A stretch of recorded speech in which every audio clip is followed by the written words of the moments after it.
ओम शांति। नमस्कार। आज की कहानी है बुद्धि ही महान है। भला एक छोटा सा खरगोश इतने बड़े शेर को मार सकता है? क्या यह सच है? हाँ, यदि आपके पास बुद्धि है तो आप बड़े से बड़े शत्रु को भी हरा सकते हैं। काशीपुर का जंगल अपने आप में इसलिए प्रसिद्ध हो गया था क्योंकि वहाँ पर एक बहुत ही खूनी शेर रहता था। वह आते जाते मुसाफिरों को मारकर खा जाता। जैसे जैसे लोगों को पता चलता गया कि इस जंगल में नरभक्षी शेर रहता है तो उन्होंने वहाँ से आना जाना बंद कर दिया। अब शेर को मानव जाति का मांस तो खाने के लिए मिलता नहीं था, तो उसने अपने ही जंगल के जानवरों को खाना शुरू कर दिया। जंगली जानवर बेचारे अपने जीवन के बारे में कुछ नहीं जानते थे कि यह जीवन कब समाप्त हो जाएगा, कब वह खूनी शेर आकर उनके जीवन को मृत्यु में बदल देगा। खूनी शेर के इन अत्याचारों से तंग आकर जंगली जानवरों ने मिलकर अपनी एक सभा बुलाई, जिसमें हाथी से लेकर खरगोश तक छोटे से बड़े सब जानवरों ने भाग लिया। इस सभा का प्रधान भी एक हाथी को ही बनाया गया। देखने में तो यह हाथी अकेला ही 4 शेरों के बराबर था, मगर शेर के सामने जाते हुए उसे भी डर लगता था। ऐसा क्यों था? यह बात किसी की समझ में नहीं आ रही थी। सब छोटे मोटे जानवर बैठे उस देव का हाथी की ओर देखकर हैरान हो रहे थे, जो शेर के सामने खड़ा काला देव नजर आता था। यह सब दिल की बात थी। शेर का दिल शेर का ही होता है, पास बैठे खरगोश ने अपनी दुम हिलाते हुए सोचा। तभी मंच पर बैठे हाथी ने अपने भाइयों को संबोधित करते हुए कहना शुरू किया। देखो भाइयों, इस समय हम जीवन और मृत्यु के बीच लटक रहे हैं। न जाने कौन से पल वह खूनी शेर आकर हमारे जीवन को मौत में बदल डाले। हमारी जिंदगी हमारे बस में नहीं रही, ना ही इसका कोई भरोसा रहा है। ऐसे समय में हम सबको सोचना होगा कि हम इस जीवन का क्या करें। हमें यह विश्वास कैसे हो कि हम कब तक जीवित रहेंगे। सारे जानवर बेचारे चुपचाप बैठे सोच रहे थे कि हम उस खूनी शेर के पंजे से कैसे बच सकते हैं। किसी की भी कुछ समझ में नहीं आ रहा था। सब के सब शेर के नाम से ही कांपते थे। किसकी मजाल थी जो उस शेर के सामने जाकर बोल सकता। इसी बीच एक मोर उड़कर मंच पर जा पहुंचा और अपने पंख हिलाकर सिर को झुकाकर सभापति हाथी को नमस्कार करके अपनी सुरीली आवाज में बोला, मेरे भाई बंधुओं तथा सभापति महोदय, मैं समझता हूँ कि हम इस समय बहुत बड़े संकट में फंसे हुए हैं। इस संकट से हम एकदम तो नहीं निकल सकते, परंतु फिर भी हम अपनी आयु के बारे में तो जान ही सकते हैं। वह कैसे? देखो, यह बात तो सत्य है कि शेर ने एक ना एक दिन तो हमें खाना ही है। अब कितने दिन हमारा जीवन शेष है, उसे जानने की एक तरकीब मेरे पास है। वह कौन सी है? सारे जानवर की आंखों में आश की एक झलक चमकने लगी थी। देखो भाई, हम में से 5 लोग इकट्ठे होकर जंगल के राजा के पास जाएंगे। शेर हमें खा नहीं लेगा? रीछ ने जल्दी से कहा। नहीं भैया, शेर इतना मूर्ख नहीं है। वह जंगल का राजा है। वह अपनी प्रजा की बात जरूर सुनेगा। फिर उसने हमें वैसे भी तो खा ही लेना है। बुज़दिलों की जिंदगी जीने से तो बहादुरी की मौत मरना अच्छा है। इसलिए मैं केवल अपने साथ 4 ही साथियों को लेकर शेर के पास जाऊंगा। 4 बहादुर साथी कोई भी मेरे साथ चल सकते हैं। मगर हम शेर के पास जाकर क्या करेंगे? गीदड़ ने पूछा। हम शेर से यही प्रार्थना करेंगे कि आप अपनी गुफा में ही आराम से बैठे रहा करें। आपके भोजन के लिए हम में से एक जानवर हर रोज आपके पास आ जाया करेगा।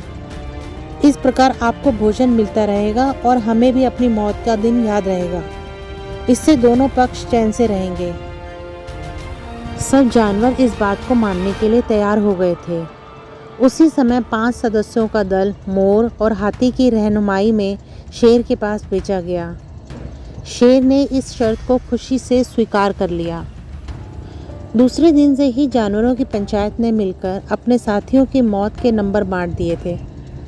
अब तो हर रोज ही सुबह के समय बेचारा एक जानवर शेर की गुफा की ओर चल पड़ता। जो बाकी बचे थे वे अपनी मृत्यु के इंतजार में बैठे थे। हाथी, भेड़िया, लोमड़ी, गीदड़, चीता, रीछ, मोर, खरगोश तथा अन्य जानवर अपनी बारी से शेर के पास जाते और शेर उनको खाकर अपना पेट भरकर आराम से सो जाता या घूमने निकल जाता। एक दिन एक गरीब खरगोश का नंबर भी आ गया। लोगों को यह देखकर आश्चर्य हो रहा था कि यह खरगोश जरा भी चिंतित नहीं, ना ही उसके चेहरे पर उदासी नजर आ रही थी। वह तो हंसता हुआ खुशी खुशी जा रहा था, जैसे किसी विवाह शादी में जा रहा हो। जबकि इसके पूर्व जितने भी जानवर शेर का भोजन बनने जाते वे सबके सब रोते हुए जाते थे। मौत के नाम से भला किसे डर नहीं लगता, लेकिन न जाने यह खरगोश कैसा था जिसे मौत को सामने देखकर बड़ी खुशी हो रही थी। उस खरगोश की पत्नी और 2 बच्चे भले ही उसे जाते देखकर रो रहे थे, मगर वह खरगोश तो जरा भी नहीं डर रहा था। वह चल दिया और सब जानवर आश्चर्य से उसे देखते रहे। सत्य बात तो यह थी कि वह खरगोश भी मरना नहीं चाहता था। न जाने क्यों उसकी अंतरात्मा उसे बार बार कह रही थी कि तुम मरोगे भी नहीं, क्योंकि तुम एक बुद्धिमान जीव हो। तुम छोटी सी आयु से साधु संतों तथा ज्ञानियों के पास बैठते रहे हो। वहां से तुम्हें इतना ज्ञान मिल चुका है कि तुम मौत से भी लड़ सकते हो। उसी ज्ञान की शक्ति उसे यह प्रेरणा दे रही थी कि तुम मरोगे नहीं। यदि तुम अपनी बुद्धि से काम लोगे तो मौत से बच जाओगे। चलते चलते खरगोश मौत से बचने की कोई युक्ति सोचता जा रहा था। तभी रास्ते में उसने एक पुराना कुआं देखा। उसने उस कुएं के अंदर झांक कर देखा कि इसमें पानी भी है कि नहीं। जैसे ही उसने झांक कर देखा तो उसे पानी तो नजर आया, मगर पानी के अंदर उसे एक और खरगोश भी नजर आया जो उसकी अपनी ही छाया थी। खरगोश उसे देखकर हंस दिया, फिर थोड़ी देर तक सोचता रहा। शेर के पास पहुंचते पहुंचते उसे काफी देर हो गई। शेर जो पहले से भूखा बैठा था, खरगोश को देखते ही क्रोध से भड़क उठा और दहाड़ते हुए बोला, अरे ओ खरगोश के बच्चे, एक तो तू पहले से ही पिद्दा सा है, तेरे को खाने से मेरा पेट भी नहीं भरेगा। दूसरे तू इतनी देर से आया है कि मैं भूख से मरा जा रहा हूँ। बोल, देर से क्यों आया? महाराज, अब आपसे क्या बताऊं कि मुझे रास्ते में एक दूसरे शेर ने घेर लिया था। क्या बक रहे हो तुम? इस जंगल में हमारे सिवा और कोई शेर है ही नहीं। नहीं महाराज, मैं सच कह रहा हूँ, एक और शेर है, उसने मुझे घेर लिया।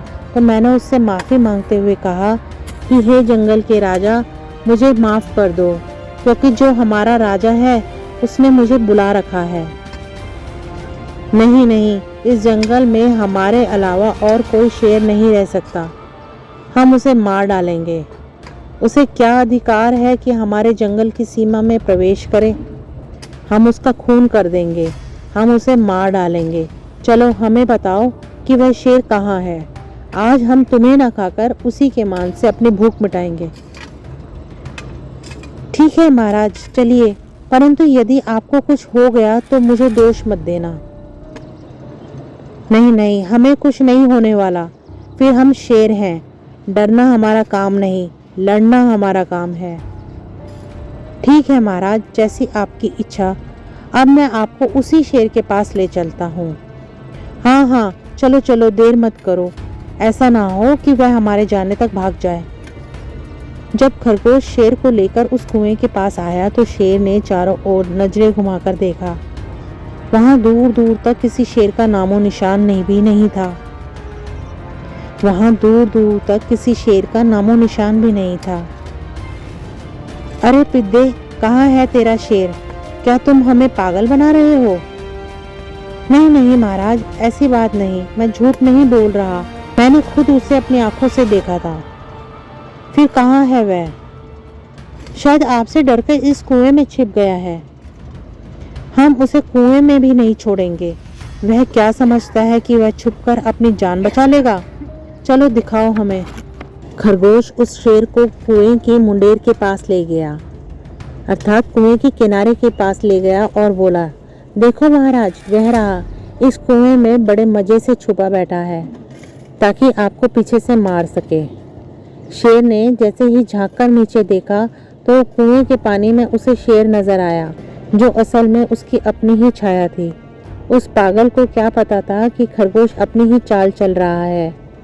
क्रोध से भरे शेर ने अपनी ही छाया को शेर समझकर कुएं में छलांग लगा दी और वह अपनी मौत आप ही मर गया। खरगोश खुशी से नाच उठा। बुद्धि सबसे बड़ा हथियार है, यह कहता हुआ खरगोश वापस अपने साथियों के पास पहुंचा तो वे सब उसे जीवित देखकर हैरान रह गए। उन्होंने खरगोश से पूछा, अरे भाई, तुम कैसे जीवित वापस आ गए? मैं ही जीवित वापस नहीं आया, अब तुम सब जीवित रहोगे।